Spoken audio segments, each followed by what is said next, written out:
अस्सलाम वालेकुम दोस्तों, बरखुरदारो इत्काफ से अब फारग हो गए हैं। तो ये फाज़े कुराम भी हैं। ये बेटा किधर से आते थे हमारे पास?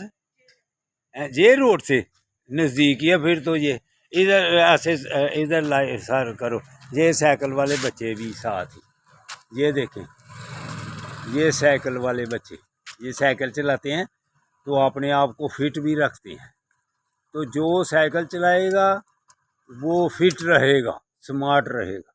तो जो मोटरसाइकिल पर चढ़ गया, पेट्रोल भी ज़ाया तो अपनी सेहत भी ज़ाया। इसलिए बेटो साइकिल पर रहना है, पैदल चलना है, फिर इंशाअल्लाह ताला आप फिट रहेंगे। कैसे? जैसे बाबा जी हैं, जैसे बाबा जी हैं। बाबा जी को देखा है ना, यूट्यूब पे देखा है।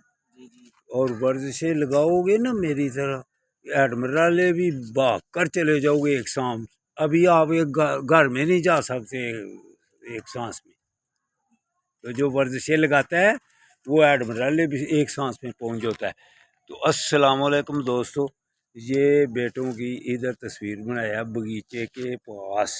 ये देखिए बगीचा कितना खूबसूरत है। ठीक है बेटो, अस्सलाम वालेकुम। अब यूट्यूब पे